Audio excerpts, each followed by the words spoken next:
The text message came through at 2:47 p.m. on a Tuesday. I was reviewing Q4 projections when my phone buzzed with my sister Emma's name.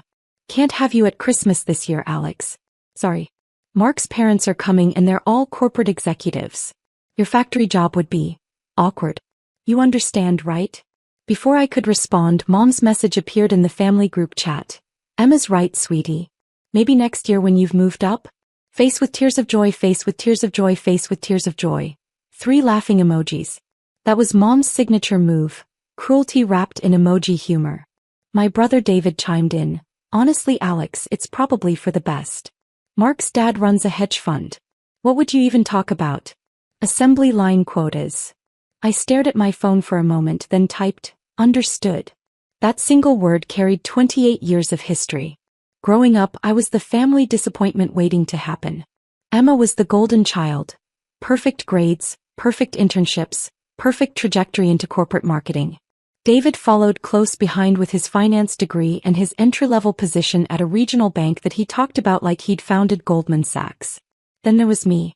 The one who chose state school over private university. The one who majored in industrial engineering instead of business. The one who, according to family legend, threw away every advantage we gave you. "Industrial engineering," Dad had said at my graduation, barely masking his disappointment. "So you'll what? Manage factory floors." "Something like that," I'd replied. What I didn't tell him was that I'd already accepted a position with Meridian Industries, not on the factory floor but in their management training program. What I didn't mention was that the CEO, James Chin, had personally recruited me after I'd presented a revolutionary efficiency model at a university conference that would save manufacturing companies millions. What I definitely didn't share was that James had looked at my work and said, "You don't think like an engineer. You think like someone who's going to run a company someday." I was 22 and I made a decision that day. I would build something extraordinary and my family wouldn't know about it until I decided they deserved to know. The first 5 years were intentional obscurity. I worked 100-hour weeks redesigning Meridian's entire production infrastructure. I traveled to factories across 3 continents.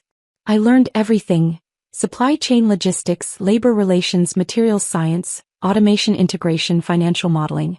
When family asked about work, I kept it vague. "Oh, factory stuff.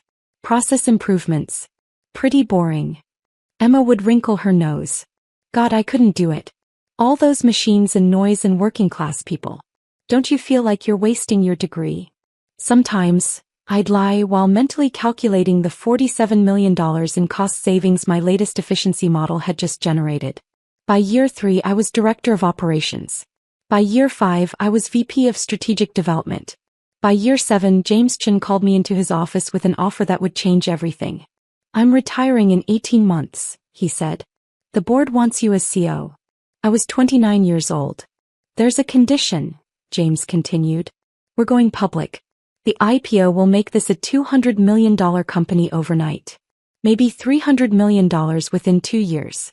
You'll own 22% through stock options and performance incentives. Are you ready for that spotlight?" I thought about my family. About the laughing emojis and the condescending questions about my factory job. About being uninvited from Christmas because I'd embarrass my sister in front of her executive future in-laws. "I'm ready," I said. "But I want to control the narrative. Keep my name out of the press until after the IPO. No Forbes profiles, no media appearances. We announced the transition 6 months after we're public and the stock has stabilized." James raised an eyebrow. "That's unusual." "I have my reasons." He studied me for a moment, then nodded. "Your company, your rules. Soon anyway." The IPO happened on a Tuesday in March. Meridian Industries went public at $18 per share. By market close, we were at $31. The company was valued at $387 million. My 22% stake was worth $85 million on paper. I celebrated by eating takeout Chinese food in my home office, reviewing acquisition targets. The family group chat was active that night. Emma was planning her June wedding to Mark Stevenson, whose father Richard owned Stevenson Capital Management. The wedding budget had apparently hit $150,000. "Mark's being so generous," Emma gushed. "His parents are contributing $75,000. Can you imagine?" Mom responded, That's what happens when you marry into quality, sweetie. Not like some people who'll probably end up with a factory worker husband faced with tears of joy. I didn't respond. I was too busy approving the purchase of a controlling interest in 3 suppliers that would vertically integrate our supply chain and add another $50 million to our valuation. Over the next 6 months, I transformed Meridian into an industry giant. We acquired 2 competitors, opened manufacturing facilities in 4 new countries, and pioneered automation technology that MIT would later call revolutionary. Our stock climbed to $52 per share. The company was now worth $680 million. My personal net worth crossed $149 million. Forbes called requesting an interview with our mysterious CEO. I declined. Wall Street Journal wanted a profile. I sent our PR director instead. I attended board meetings, supplier negotiations, and strategic sessions, but I stayed out of the public eye. At family dinners, the ones I was invited to, I remained Alex, who works at that factory. Still doing the factory thing? Uncle Robert asked at Thanksgiving. Still there, I confirmed, cutting my turkey. Well, at least it's steady work, he said, the way you'd compliment someone for showing up consistently to a mediocre job. In this economy, steady is good. Emma jumped in. Alex is actually really good at what she does. I mean, it's not glamorous, but someone has to manage those types of workers, right?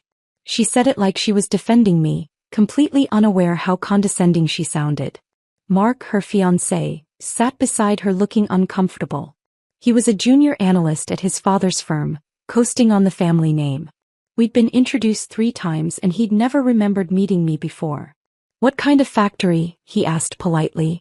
Manufacturing, I said vaguely. Industrial production. Very boring stuff. Oh. He lost interest immediately, turning back to discuss market trends with David, who was desperately trying to sound knowledgeable about hedge fund strategies he'd clearly just Googled. I smiled and said nothing. The text message uninviting me from Christmas came 6 weeks before the holiday. I was in the middle of finalizing our biggest acquisition yet. A $200 million purchase of Techform Industries that would make us the dominant player in automated manufacturing systems. Emma's words stung less than they might have years ago. By now, I'd built something so far beyond her comprehension that her judgment felt like a child critiquing a symphony. But Mom's laughing emojis? David's comment about assembly line quotas? Those activated something cold and strategic in me. I forwarded the message thread to my executive assistant, Sarah. Pull everything we have on Stevenson Capital Management, I wrote. Financials, client list, portfolio performance, personnel. I want to know what Mark Stevenson does there and how their firm is performing. Sarah's response came 2 hours later. It was thorough. Stevenson Capital Management was struggling. They'd made several bad bets on tech stocks and lost $40 million in the last 18 months. They were actively seeking capital infusions to stay afloat. Mark's role was junior analyst, basically a title his father gave him to justify his salary. He'd made exactly 0 successful investment recommendations in 2 years. And the kicker, they'd been trying to schedule a meeting with Meridian Industries for 4 months, hoping to pitch themselves as our investment management partner for our corporate treasury. Our CFO had been politely declining, saying our CEO would need to approve any such relationship. I smiled at my computer screen. Sarah, I wrote back, schedule that meeting with Stevenson Capital. Tell them our CEO will attend personally. December 20th, 2 p.m. Do not mention my name, just confirm the CEO will be there. Understood, she replied. Then after a pause, this is going to be fun, isn't it? Extremely, I typed. December 20th arrived with clear skies and temperatures hovering around freezing. I dressed carefully that morning. A charcoal gray suit from Armani, a silk blouse, and the Cartier watch my board had given me when we hit $500 million in valuation. My hair was pulled back in a sleek bun. I looked exactly like what I was. A CEO of a $680 million company who'd built an empire while her family thought she was checking time cards on a factory floor. The Stevenson Capital offices were downtown, in a building trying very hard to look more prestigious than it was. I arrived at 1:55 p.m. with Sarah and our CFO Robert Martinez. Conference room C, the receptionist said. They're expecting you. We walked down the hallway. Through the glass walls I could see them. Richard Stevenson, silver-haired and pompous, sitting at the head of the table. Two associates whose names I'd already forgotten. And Mark, my sister's fiancé, looking nervous and underprepared, shuffling papers he clearly hadn't read. They couldn't see me yet. The glass was one way from the hallway. "Ready?" Robert asked quietly. "Absolutely," I said. Sarah opened the door. Richard Stevenson stood immediately, his salesman smile activating. "Welcome. Thank you so much for making time to..." He stopped mid-sentence. They all did. Because they were staring at me. Mark's face went through a fascinating journey. Confusion, recognition, more confusion, then dawning horror as his eyes traveled from my face to the portfolio in Sarah's hands with CEO briefing embossed on the cover. "I'm sorry," Richard said slowly, his smile frozen. "There must be some mistake. We were expecting..." "The CEO of Meridian Industries," I finished calmly, extending my hand. "Alexandra Morrison. We've been corresponding through intermediaries for several months. I apologize for the delayed response. Our acquisition schedule has been quite aggressive this year." I watched Richard's face as his brain tried to process this. His eyes darted to Mark, whose face had gone completely white. "Morrison," Richard repeated. "I took my husband's name when we married 3 years ago," I explained smoothly. I'd married Daniel Morrison, Meridian's chief technology officer, in a quiet ceremony in Napa. My family hadn't been invited. They didn't even know I was married. But you might know me by my maiden name from the industry publications. Alexandra Chen. Though most people just call me Alex. The color drained from Richard's face now too. Mark made a sound like a small animal dying. "Wait," Mark croaked. "Alex? Factory Alex? You're..." "Factory Alex," I repeated, tasting the words. "Yes, I suppose that's what my family calls me. Because I work in manufacturing. Because I run this manufacturing company, actually. Because I built this $680 million manufacturing empire from the ground up over the last 8 years while apparently being too embarrassing to invite to Christmas dinner." I let that hang in the air for a moment. "Shall we sit?" I continued pleasantly, moving to the head of the table, the seat Richard had been occupying. He scrambled to move. "I have another meeting at 3:30, so let's make this efficient." Sarah placed the portfolio in front of me. Robert took the seat to my right. Mark looked like he was going to vomit. "Now then," I said, opening the portfolio to reveal Stevenson Capital's complete financial breakdown.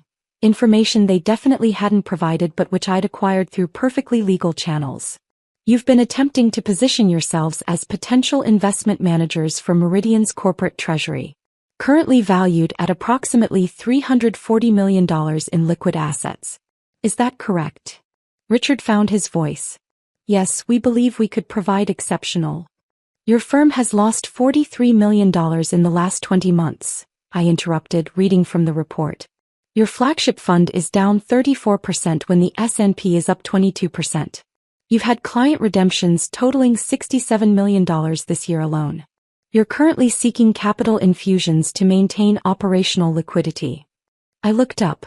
Does that sound like a firm I should trust with $340 million? The silence was deafening. Mark's voice came out strangled. "Alex, I didn't.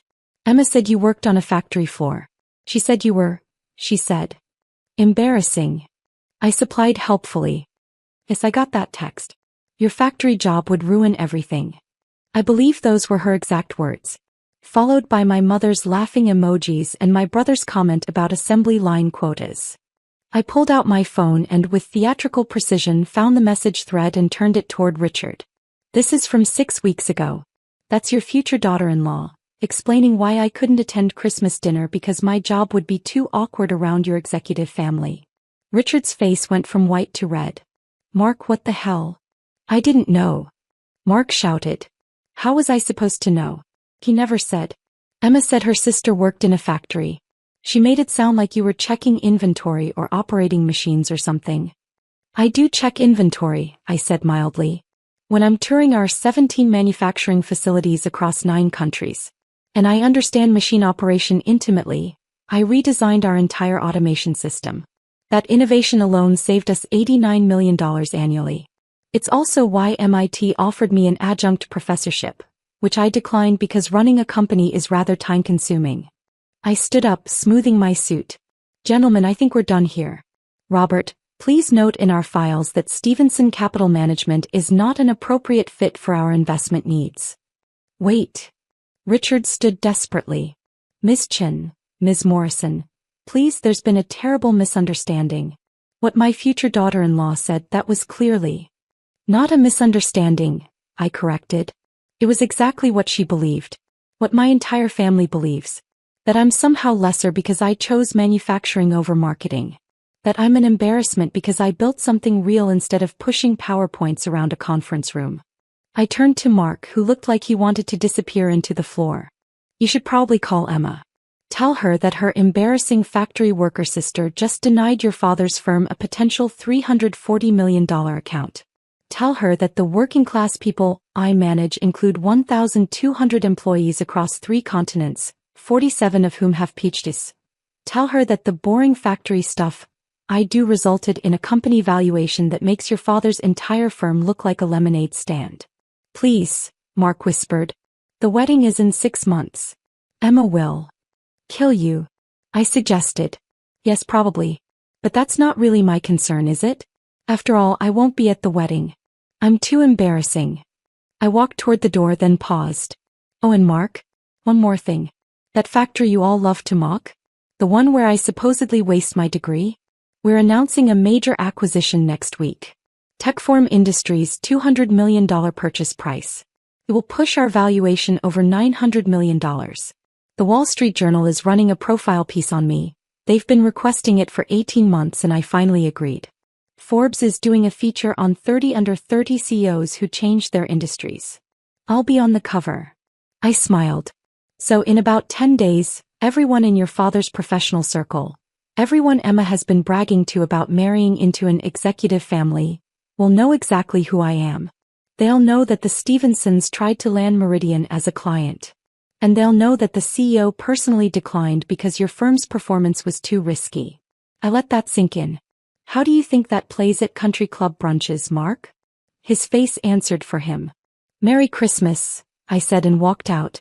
I made it to my car before my phone started exploding. The first call was from Emma. I didn't answer. The second was from Mom. Declined. The third was from David, which was interesting. He usually stayed out of family drama.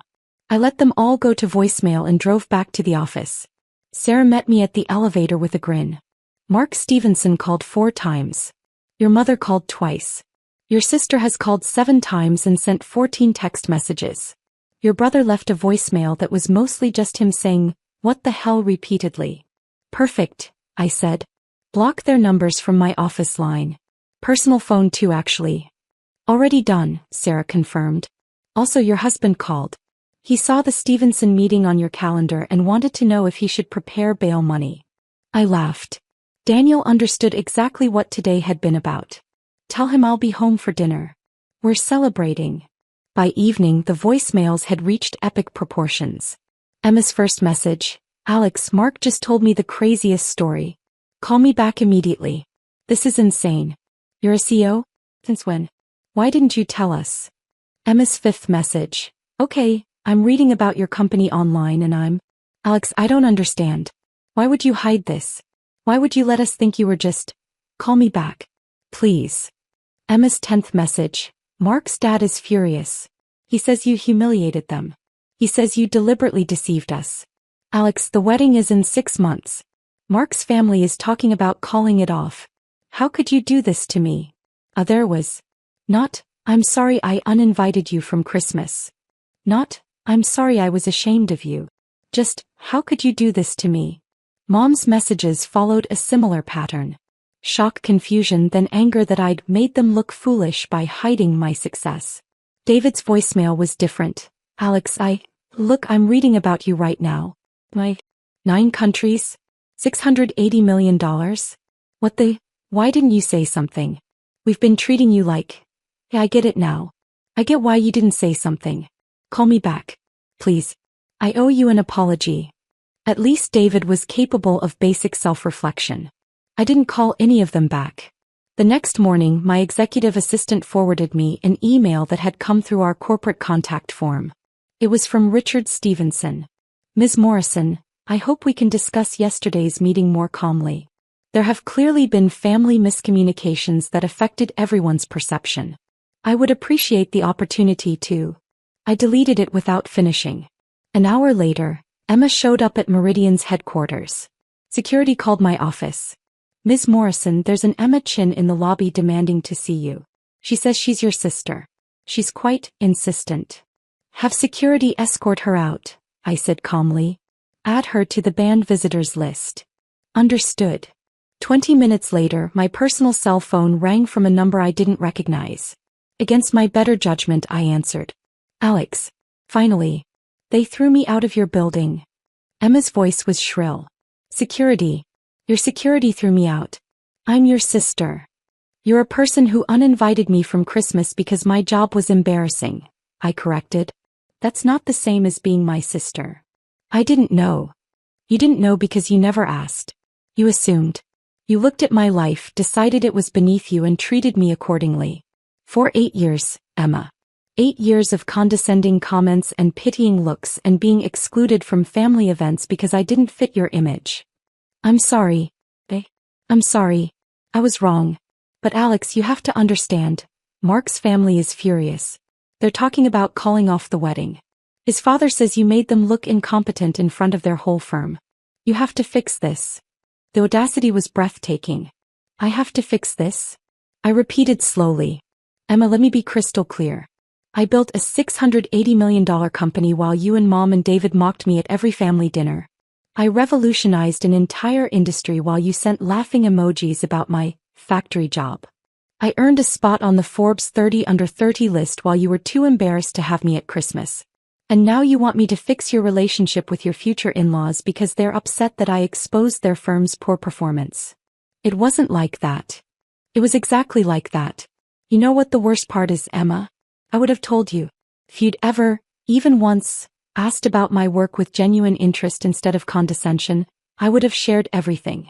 But you didn't want to know. You wanted to feel superior. That's not fair. Neither was being uninvited from Christmas. Neither were 8 years of being treated like the family embarrassment. So here's what's going to happen. Nothing. I'm going to do nothing. Mark can explain to his family why their firm isn't qualified to manage our investments. You can explain to your friends why your CEO's sister won't be at your wedding. And I'm going to continue running my company and living my life with people who actually value me. Alex, please. I hung up. The Forbes article came out on December 28th. The headline read, "The CEO who built a $680 million empire in secret. Alexandra Morrison's unconventional path to manufacturing dominance." The photo showed me in the main facility surrounded by advanced automation systems, looking every inch the executive I was. The article detailed my rise from management trainee to CEO, the revolutionary efficiency models I'd pioneered, and the aggressive acquisition strategy that had transformed Meridian from a mid-size manufacturer into an industry titan. There was a particularly good quote. Morrison is part of a new generation of CEOs who understand that manufacturing isn't a dying industry. It's the foundation of everything. While others chase software and finance, she's building the infrastructure that makes modern life possible. And she's doing it better than anyone else. The Wall Street Journal piece ran the next day with the headline, "The manufacturing mogul you've never heard of until now." By New Year's Eve, I'd received interview requests from Harvard Business Review, Fortune, Bloomberg, and CNBC. I accepted them all.